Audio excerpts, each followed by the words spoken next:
midgaan caadi uu noqday midgaanimadina lagu sheegay uu siin buuji Somaliland uu ku ceeboobay Somaliland gafu ka galay nimankaas waa munaafiqiin caadaystay inay munaafaqad kala dhex dhigaan bulshada iyo maxay hayday qaranka jamhuuriyadda Somaliland aba caruuro oo dhalay oo xoog kaga qaaday hooyadii dhalay baa jirta oo maxkamadda taagan oo ilmeynaysa oo golaha taagan oo biil ka doonaysa waxay mas'uuliyad isagiina abiibna kugu celi isagiina abiib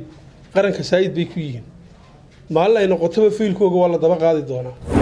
daami waan uga diiday inuu cod ka soo baxo wuxuu ka helayna waa la garanaya in Axmed Mooge maalinta ka dambaysa faaliyugiisi bulshada ku dhaxlaa korba u sii kacaysa isagana way siinaa qismaysa maxaa sababay afkiisa sababay daawadayaal halka naga daawanaysa waa Horyaal TV anigu Cabdiraxmaan Jumban ahay barbarkayga wax fadhiya commissioner Umar Goodaad oo kamida gudida xuquuqul insaanka Somaliland ku soo dhaw marka hore Horyaal TV Umar waxa uu nagu soo baqday xafiiska telefishinka Horyaal maxay tahay frinta sidamadan oo dhawaay saaxiib aad baa u mahadsantahay Cabdiraxmaan kulleeyde maanta aanay soo booqday wax kale idima soo booqnaa waxaan idin soo booqday inaan yar ka dhigto xaaladda laascaanood iyo salaadiintii nabadeynta Somaliland ka socday waan baxay nabadeynta nabadda inay ka qayb qaataan xaaladda ka jirta laascaanood oo iyagana halkan ka bogaadin doono iyo maxay hayday inaan maxay hayday wixii u keenaya Somaliland tafaraaruq iyo kala go iyo shacab la isku hor keeno iyo mas'uuliyiinta qaar caadaystay inay xukuumadda iyo shacabkeeda dab ku kala dhex shidaan iskuna haysta inay iyagu yihiin niman saxsan alwaysna xukuumadda khalad u saareen halkan uu jawaabo waxba hadalka lama leexleexiye xildhibaanka lagu khasaaray 22,000 ee cod Hargeysa ku dooratay kow ka yahay inaa biblaba ka yahay rag badan oo isog inaan maanta halka jawaab uga mariyo intaas horta idin soo booqday xildhibaanada Maxamed Abiib iyo Barkad Batuun sida caadiga waa xildhibaano mucaarada xisbiyada mucaaradka ka soo baxay sidoo kale mar kasta waxay ka hadlaan dhaliilaha jira waxaad xildhibaanada ku haysataa maxaa dhaliilaha jira aad uga hadashaa ma bulshada soo dartay maxaad matashaamiya Umar may dhaliishu way ku toosisaa qof mas'uuliyad tahay mas'uuliyadda ayaa dhaliisha keenaysa laakiin munaafaqada iyo dhaliishu waa kala laba nimankaas waa munaafiqiin caadaystay inay munaafaqad kala dhex dhigaan bulshada iyo maxay hayday qaranka jamhuuriyadda Somaliland Barkad maanta u dambeysay hadlay wuxuu xukuumadda ku sheegay in qori daba ay kala dhex dhigtay laascaanood Barkad wuxuu ku soo baxay 22,000 cod Hargeysa ka soo baxay waxay soo wala baxeen Cabdikariin Axmed Mooge Cabdikariin wadiga arkaya uu shaqeynaya anigu Cabdikariin ragii dagaalka kula jiraana ragga libintiisa lama qariyo waa ninka hagar baxay ee wixii loo doortay garanaya Barkad wixii loo doortay ma garanayo 22,000 cod buu ku soo baxay wuxuu roob model waxa bulshadeeda wuxuu yidila galiyay dhaliil jiilka dambe soo kacaya laakiin waa lagu khasaaray xildhibaanku intaan ognahay mar walba wax ka hadla baahiyaha bulshada ma taas ayuu ku khasaaray inuu dadka matalo oo waliba baahiyaha ka hadlo Umar walaalo baahidu ka hadlay watay Barkad golaha ma yimaadada golaha wuxuu ka yaabaan ognahay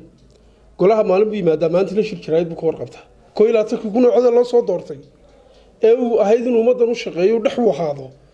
ee uu maanta xildhibaan mas'uul qaran iska dhigo iska muu dhigine sidoo dhaqmayo wada aragtaa laascaanood haday cid dab ka shiday isaga dab ka shiday laascaanood oo dhig ka daadan oo dhiyo xiriidhiga hay buu xiriidhig ku tilmaamay lagagamana daba harayo dambiga iyo hadalada deelqaafka ee masabidada xukuumaddu waa mid daba socda waa fayl daba yaala maray noqoto waa lagu soo maxkamadeynaya ragga dambiilaha dabka ka dhex shiday kow buu ka yahay Barkad wuxuu ahaa maanta golaha intuu tago inuu shacabka Somaliland matalo midgaan caadi uu noqday midgaanimadina lagu sheegay uu siin buuji somalilan uu ku ceeboobay somalilan gafuu ka galay shacabka reer somalilan uu ku gafay annaga sumcadeedii buu qaaday shalay wala dagaalamayay wuxuu yahayba ayaa la ogeyn waa layla yaabanaa maanta waa layla arkay wuxuu yahay daami waan uga diiday inuu cod ka soo baxo wuxuu ka helayna waa la garanaya 650 cod buu ka helay cidda ugu codaysana daami waa la garanayay ujeedkan ugu diidanaa inuu soo baxo waxaan iyo wax ka daray inuu soo wadan ogaa anigu dad waxa la odhan jiray adaga iskugu dhow goortan kala dhaqaaqnimay dheereen hadday noqotay barkad afkiisu isku soo saaray afkiisana uu ku dhacay waanu isku riday tusaale waxa kugu filan in Axmed Mooge maanta maalinta ka dambaysa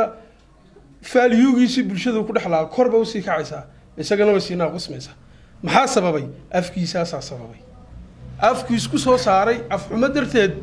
ayuu maanta cumar aanu kuma hayno qiime xildhibaan barkado hoos u dhacayaan kuma aragno maxay tahay sababta ka dambaysa inaad aad sida u dhaleeshid waan aragnaa mar walba hadlay bulshada oo hadla xildhibaankan danaha bulshada waxa sheegay inuu si sax ah u matalayo adigu ma la oran kara waa dagaal si shakhsiya labadiina ka dhaxaya cumar iyo barkad anaga waxna ma dhaxayaan wax anagana dhex yaala ma jirto laakiin waan damqanaya isagan ka naxaya waxa la yiri afkaaga ku xidhaa oo ku furi waayo afka gooba la yiraahdo maanta tuu ku taagay tuu ku socdo waa mustaqbal beel warjabeel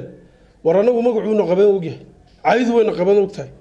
mas'uuliyad weyn buu qaaday Soomaaliland oo dhan u qaaday munaafaqad naxli xumaan nushuushad ka shaqo lama oran danta ummadda leedahay ka shaqeeya oo danta ummaddu ka hadlaa golaha intuu yimid isagoo dan ummadeed ka hadlay ma aragtay dantiisa ummaddu waa xukuumadda iyo madaxweyne Muuse Biixi Afrika ka saacadood caayo sabab buu ahaa Muuse Biixi inuu soo baxo sabab buu ahaa barkad maanta inuu halka yimaado koobu ka xukuumadda Muuse Biixi baa ku kacay wax waa la dhaliili karaa dhaliish way taagan tahay dhaliish waa loo sameeyay dhaliisha been abuurka dhaliisha munaafaqada leh dhaliisha dabka shidaysa taasi dhaliil maruu inuu wax dhaliila miyaanu u ahayn xisbi mucaarad iyo xildhibaan ka soo baxay xisbi mucaarad miyaanu ahayn ma waxaad kula yaabantay mucaaradnimada walaal anigu dhaliisha waan kaaga jawaabay barkad tiisu dhaliil maaha wacay waa afxumo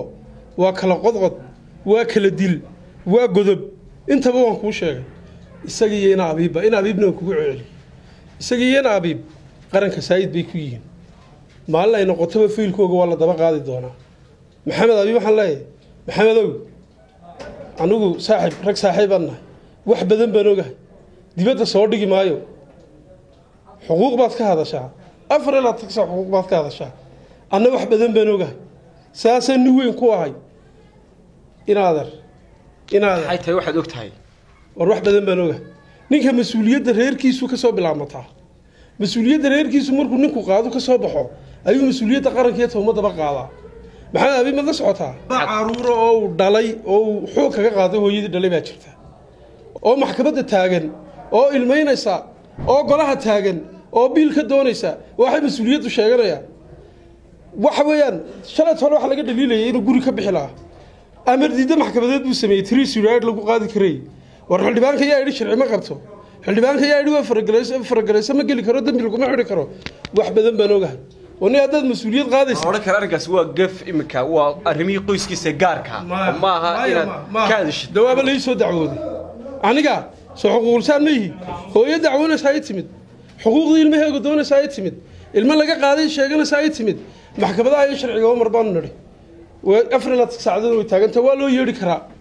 يسوق بس لبب بلو تشوفك قاضي حقوق بك قاضي أول شيء شو كقاضي